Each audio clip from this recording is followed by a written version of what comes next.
Hello everyone, welcome to MBBS classes. Myself Dr. Hanifa. Today in this video I shall be talking on thyroiditis.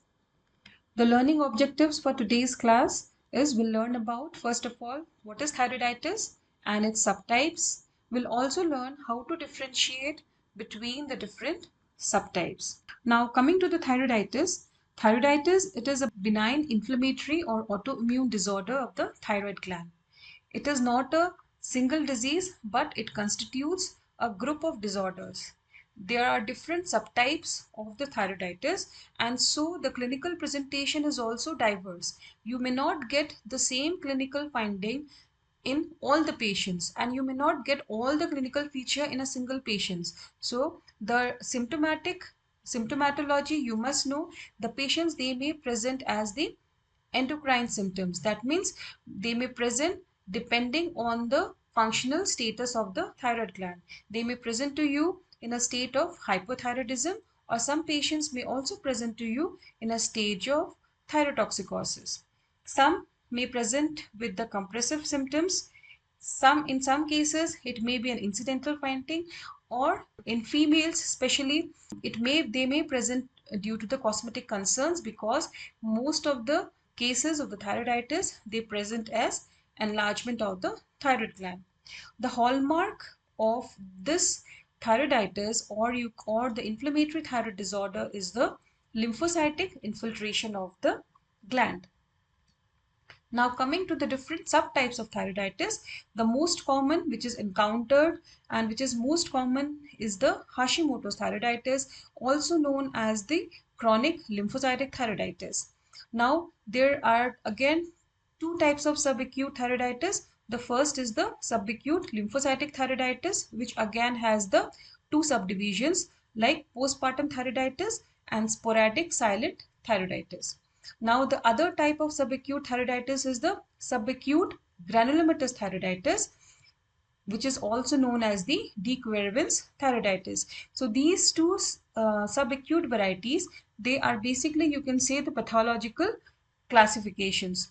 Then the other type of thyroiditis, which is not very much common, is the acute suppurative or infectious thyroiditis. Next, very rarely you may encounter a case of invasive fibrous thyroiditis, which is also known as Riedel's thyroiditis. In some of the patients, the inflammation of the thyroid gland may be drug-induced or due to the radiation-induced. Some of the miscellaneous causes we must remember, like thyroiditis may be seen in sarcoidosis, amyloidosis. It could be traumatic, or literature has also mentioned about the palpation-induced thyroiditis. Coming to the most common variety of thyroiditis, that is the Hashimoto's thyroiditis. It is named after Dr. Hashimoto, as it was first described by him in the year 1912 when he first reported the connection between the goiter and the intrathyroidal lymphocytic inflammations. So first he named this entity as the struma lymphomatosa. It is also known by the other names like autoimmune thyroiditis because of its autoimmune etiology, and the chronic lymphocytic thyroiditis because of the infiltration by the lymphocytes. So we know that of all the subtypes of the thyroiditis, it is the most common inflammatory disorder of the thyroid gland. The classical presentation in the book says that it presents as painless diffuse goiter in young and middle-aged women. It is also seen that it is the most common cause of goiter and the hypothyroidism even in the iodine sufficient countries also. Coming to the pathogenesis of Hashimoto's thyroiditis, it is a disease which may be seen in all the ages, but it is the disease of the young and the middle-aged females, mainly with the female predominance, and the third and the fifth decade is the peak age group. If we come into the pathogenesis, it is autoimmune mediated. Both the cell and the antibody mediated mechanisms are responsible for this autoimmune mediated destruction of the thyroid gland. What happens is that when the immune system gets activated against the thyroid gland, it leads to the increased presentation of thyroid antigens. Then it leads to the destruction of the thyroid follicular cells and the cell death. Genetic link has also been associated with the disease, as it tends to, this disorder is seen to aggregate in families, and association between the HLA-DR3, DR4 and DR5 has been associated. So it is autoimmune mediated disease, and so in these patients we get different type of antibodies. So the type of different antibodies which we find in the patients, which is raised in the blood, is the first is the anti-thyroid peroxidase antibody. It is the most common antibody which is detectable in 90% of the cases. The other type of antibody which is detected in the patient is the anti-thyroglobulin antibody, and in some of the patients, very rarely, the TSH receptor antibody may play a role. There are some factors which may contribute to the risk of the thyroid autoimmune antibody. This reference I got from the book, third edition of Surgery of the Thyroid and the Parathyroid Gland by Gregory W. Randolph. That book is a very good book. I got the reference for the factors contributing to the risk of thyroid antibody. It is mentioned that it is seen in the patients with the vitamin D deficiency. A connection has been mentioned between the vitamin D deficiency and the autoimmunity. Second, it is also mentioned that the iodine supplementation programs in iodine deficient areas have been associated with the rising rate of Hashimoto's thyroiditis and the associated hypothyroidism.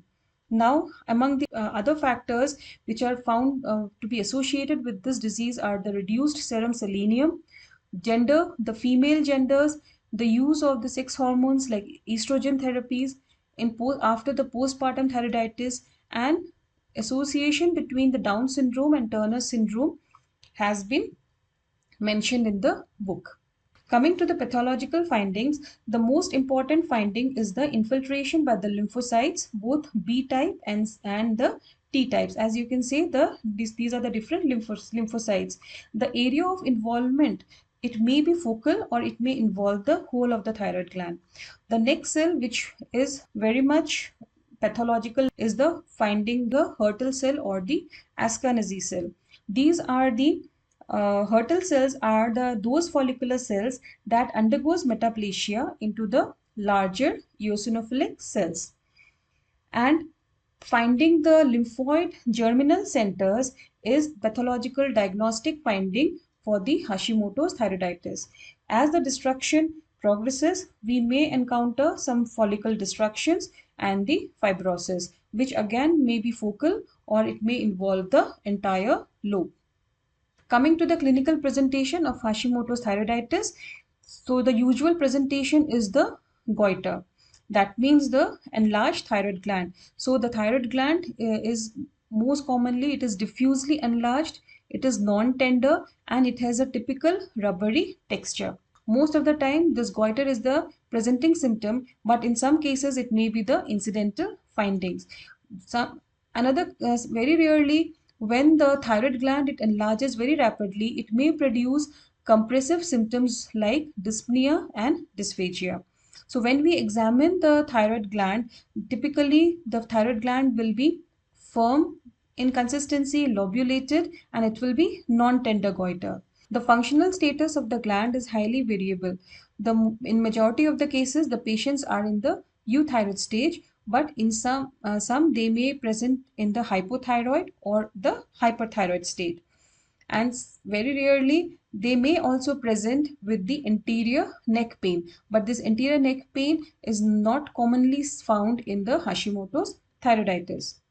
Coming to the investigations, first is we have to advise thyroid function test. So majority are biochemically euthyroid. Some may be hypothyroid or hyperthyroid.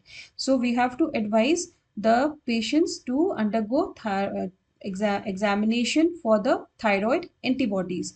And the elevated thyroid antibody level is the hallmark of the Hashimoto's thyroiditis.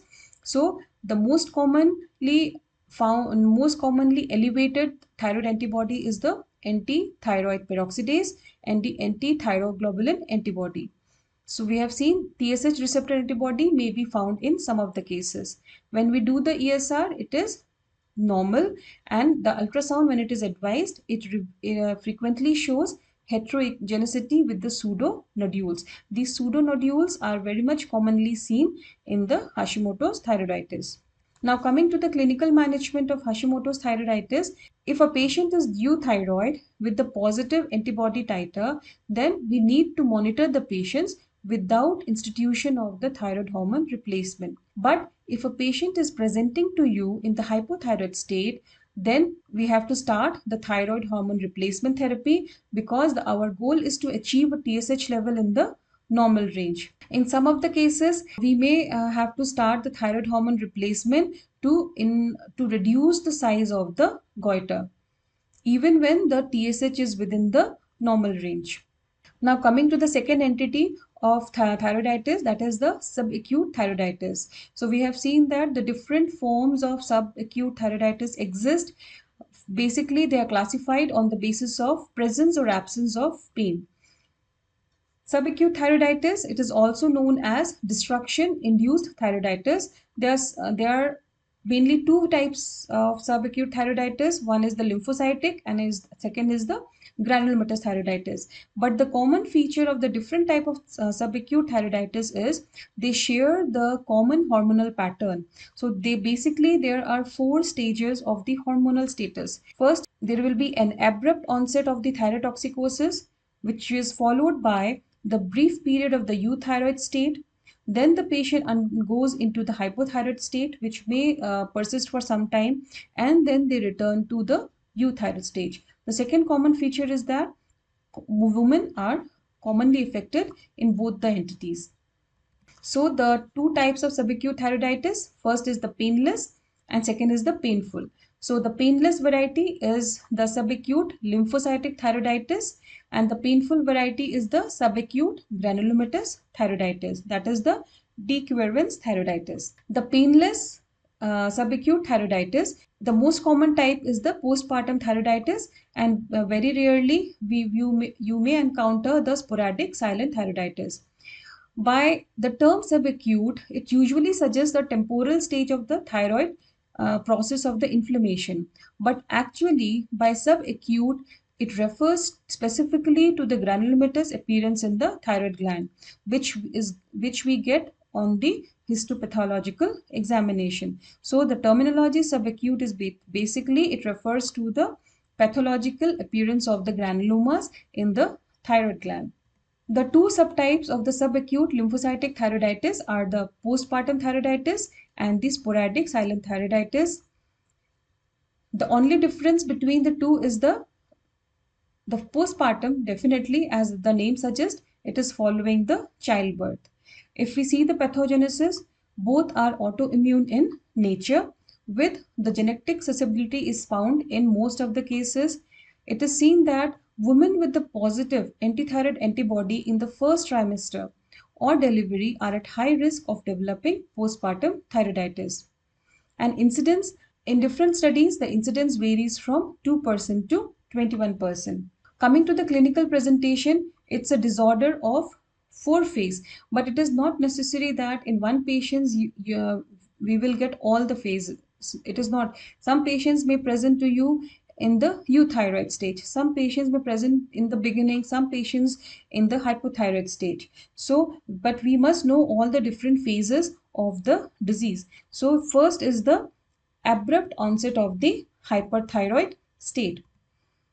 So these are the four phases. As we see from the left to the right, this is the hyperthyroid state, which is the abrupt in onset, then a short period of euthyroid state. When the patient is in the hyperthyroid state, as you can see from the graph, the thyroid hormones level are very high, and when we advise the radioiodine scan, in the beginning, there will be low iodine uptake in the radioiodine scan.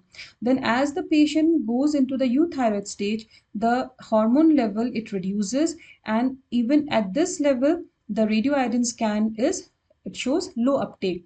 Why it is important? Because this radioiodine scan, it helps us to differentiate from the other causes of the hyperthyroidism. Now as the patient goes into the hypothyroid state, the hormone levels falls further, and then we see a rise in the uptake in the radioiodine scan. So if a patient is presenting to you the hypothyroid state, and following up the patients, we may get all the four phases. Then we can study nicely. So this hyperthyroid state, the subacute thyroiditis is called the destruction-induced thyroiditis. So after the destruction of the thyroid follicle cells, there is a leakage of the thyroid hormones from the areas of the lymphocytic infiltration. It usually occurs within the few weeks to 2 months post delivery. So the patients may present to you with tachycardia, palpitation, or the heat intolerance. So when we examine, when you are getting this type of scenario in the postpartum phase, always ask for the analysis of the thyroid hormones and the serum thyroglobulin, which is released into the blood at this first stage of the hyperthyroid state. Next, the euthyroid stage. From the hyperthyroid, the patient then passes on to the next stage where the thyroid hormone levels, they become normal, but it is a brief period which may last for few months. Then due to the depletion of the hormone in the gland, the patient, they pass on to the hypothyroid state, which may last for up to the years. In some patients, some patients, it is seen according to the literature, 20% may remain permanently hypothyroid. So they may present to you with the fatigue, malaise, and the impaired concentration. But in majority of the patients, they recover with the time. So coming to the investigations, again, in all the cases of thyroiditis, we have to advise thyroid function test, thyroid antibodies. So here the thyroid function test, it depends on the phase of the disease the patient is presenting. The thyroid antibody level will be high. Serum thyroglobulin will be high in the patients with the subacute thyroiditis, and it helps to differentiate from the other causes of thyrotoxicosis. It will be high in the subacute thyroiditis, but it will be low in the other causes of thyrotoxicosis. Next, we must advise the thyroid stimulating immunoglobulin because it helps us to differentiate between the subacute thyroiditis and the Graves' disease, because in Graves' disease, this thyroid stimulating immunoglobulin will be elevated, but it will not be detected in the subacute thyroiditis. Next is the radioiodine scan. We have seen that in the early phases of in the hyperthyroid and the euthyroid phase, if the patient is presenting and if the patient is coming to you with the thyrotoxicosis without goiter, when we advise the radioiodine scan, there will be low iodine uptake. Then again, pathologically, we must diagnose the disease by asking for the fine needle aspiration cytology, where we get the lymphocytic infiltration of the thyroid gland. Coming to the clinical management, if a patient is presenting to you with the thyrotoxic sign and symptoms, and if the symptoms are moderate to severe, the beta blockers are advised. Remember, we do not advise the antithyroid drugs because it is not due to the increased production, it is due to the destruction of the thyroid gland. So beta blocker is used to treat the thyrotoxic sign and symptoms. If a patient is presenting in a state of hypothyroidism and the symptoms if are pronounced, then the thyroid hormone replacement is advised. The second variety of subacute thyroiditis or the painful thyroiditis is the subacute granulomatous thyroiditis. It is known by other names like painful thyroiditis, De-Quervain's thyroiditis, because it was first described by Sir Fritz De-Quervain in 1904. It is also known as giant cell thyroiditis, pseudogranulomatous thyroiditis, or migratory thyroiditis or creeping thyroiditis. Because why it is migratory or creeping? Because it is a painful condition of the thyroid gland. In some patients, the pain starts from one lobe and then it creeps or shifts to the other lobe. That's why it bears the different names. Again, this disease has a female predominance and the peak incidence is seen again in the 4th to 5th decade of life. Coming to the pathogenesis, for the subacute granulomatous thyroiditis, infectious association has been described in the literature. It is suggested that it may be caused by viral infections of the thyroid gland. It may following the infections by measles, influenza, common cold, adenovirus, infectious mononucleosis, and Coxsackie virus. Coming to the autoimmune nature of the disease, no clear association has been found with this entity, with this De-Quervain entity, unlike the subacute lymphocytic or the painless thyroiditis. Here, in this condition, the thyroid antibody levels, that is the thyroid peroxidase and the thyroglobulin antibodies, are usually normal. But in the painless variety, we get the elevated levels. Genetic association has been with the HLA-B35 is reported in some of the literature. So coming to the clinical manifestation, infectious etiology or association has been seen with this disease. So most of the patients, they present with the prodromal phase of malaise, myalgia, pharyngitis, and the low-grade fever. There will be history of symptoms of the upper respiratory tract infection. Then develops the pain or the swelling in the thyroid region. This pain, the intensity may be moderate or severe. It may first involve one lobe, then it creeps to the other lobe. That is why it is called the creeping or the migratory thyroiditis. The pain may be aggravated by the movement of the head, by swallowing or coughing. And on physical examination, you will find that the patient is febrile, the gland is tender to touch, it is ill-defined nodular thyroid gland on palpation, and moreover, the overlying skin will be warm, erythematous. In some patients, you may get the feature of thyrotoxicosis. Investigations, the thyroid function test, it again depends on the phase of the disease, because both the type of subacute thyroiditis, they go through the 4 phases. Thyroid antibody levels, it is mostly low titer or absent. ESR is markedly elevated. So, if a patient is having a normal ESR, it basically rules out subacute granulomatous thyroiditis. But the ESR is normal in the painless variety. The WBC count may be normal to mildly increased, and the inflammatory markers like C-reactive protein, interleukin 6, serum ferritin levels are also increased. Radioiodine scan, if it is done or advised for the patients, it will show the low iodine uptake. And the pathological examination, FNAC, it shows features of the chronic lymphocytic thyroiditis. Here we get the multinuclear giant cells with the granuloma formation. That is why this condition is called subacute granulomatous thyroiditis. Clinical management, the main presentation of the patient is the prodromal symptoms and the pain over the thyroid gland. So to relieve the pain, we have to advise NSAIDs. For those patients who are not getting better with the NSAIDs, or those who are refractory to the NSAIDs, we may have to advise oral prednisolone in slow tapering doses over the 4 to 6 weeks. If a patient is presenting to you with the feature of thyrotoxicosis, beta blocker must be advised. If a patient is presenting in the stage of hypothyroidism and significant symptoms, then only the replacement thyroid hormones are advised. The third entity of thyroiditis is the acute suppurative thyroiditis. It is not very much common. It is also known as the bacterial thyroiditis or pyogenic thyroiditis, but sometimes it may be caused by fungi. The causative organism in most of the patients is the bacteria, the gram-positive bacteria, Staphylococcus or Streptococcus. Very rarely, the fungus or the parasitic infections can also cause acute suppurative thyroiditis. Pathogenesis, there are certain predisposing factors for the infection of the thyroid gland. If a patient is having the pre-existing thyroid disease like a simple goiter, nodular goiter, or Hashimoto's thyroiditis, or carcinoma of the thyroid gland, or it may be found in the acquired immunodeficiency syndrome. Then how does the infection spread? It is usually seen to be preceded by the upper respiratory tract infection.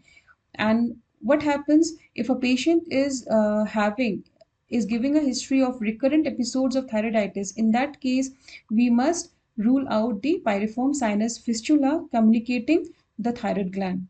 And if there is a presence of piriform sinus fistula, then with the every episode of upper respiratory tract infection, there will be the recurrence of the thyroiditis.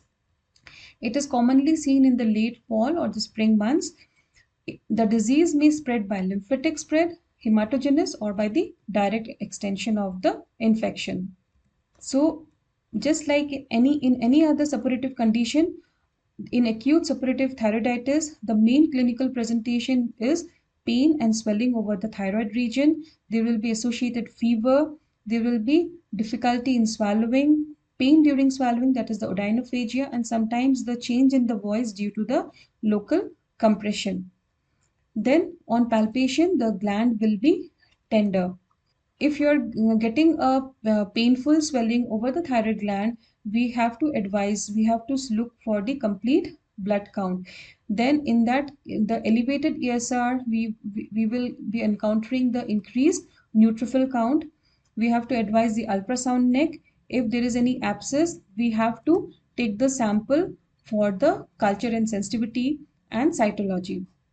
Thyroid function test, in most of the cases, they are euthyroid. Treatment is antimicrobial therapy, should be guided by the culture and sensitivity reports, and if an abscess develops, incision and drainage must be done.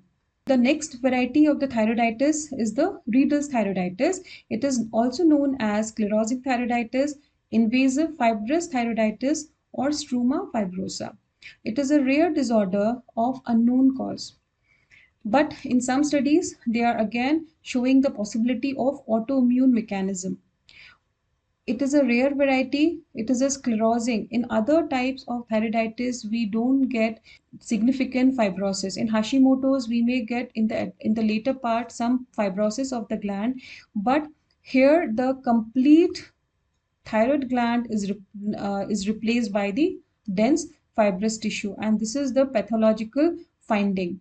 So when the disease was first described, it was Sir Riedel's interesting description was specific inflammation of mysterious nature producing an iron hard tumefaction of the thyroid. So this is how he described the disease. Clinical presentation, this disease is common in 4 to 6 decade with a female predominance. Patients present with gradual or rapidly enlarging painless goiter. They may present to you with the compressive symptoms due to the extensive fibrosis and involvement of the trachea and the esophagus. Dyspnea and sense of pressure may be present in some. When the fibrosis involves the parathyroid gland also, the patient may present with hypoparathyroidism, and when the fibrosis involves whole of the thyroid gland, the patient may present as hypothyroidism. On local examination, we get the typical woody texture of the gland. It is stony hard thyroid gland is the classical finding on palpation, and it may be confused with the carcinoma of the thyroid gland. The thyroid gland may be adherent to the adjacent structures like nearby adjacent muscles, blood vessels, and nerves. When we advise the blood test, the thyroid function test majority are euthyroid, and thyroid antibody is detected in majority. We have to advise some other investigations like WBC count, ESR, which is normal serum calcium level and phosphorus level, CT and MRI to see the extent of the fibrosis. Pathological diagnostic criteria, there will be no thyroid follicle. That means the complete destruction of the thyroid tissue. The fibrosis may involve adjacent muscles, nerves, and the blood vessels. So the diagnosis is basically made by the biopsy of the goiter.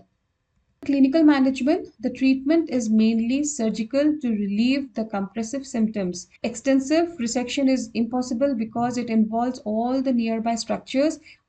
It is recommended that if there is a tracheal compression, then the wedge resection over the isthmus is very extremely effective. In case of hypothyroidism, go for the thyroid hormone replacement. In case of hypoparathyroidism, calcium and vitamin D must be started. And it is seen that the glucocorticoid therapy has shown some disease improvement in some of the cases. In few of the case reports, another molecule, tamoxifen, is showing some disease regression as it inhibits the fibroblastic proliferation. So when we sum up all the different entities, these two charts will help us to summarize in short the different entities. So we have seen that there is not much difference in the age of presentation. Most of them they present in between third to fifth decade. Most of the entities they are female predominant, except the acute suppurative thyroiditis where males and female are equally affected. Etiology, it is autoimmune in Hashimoto's thyroiditis, in postpartum thyroiditis, that is the painless thyroiditis. But it is in case of subacute thyroiditis, that is the De-Quervain thyroiditis, it is of viral etiology. Infectious etiology in acute suppurative thyroiditis, and mostly unknown in Riedel thyroiditis. When we see the pathology of the different entities, the pathological findings for the Hashimoto's classical are the lymphocytic infiltration, germinal centers, and the fibrosis.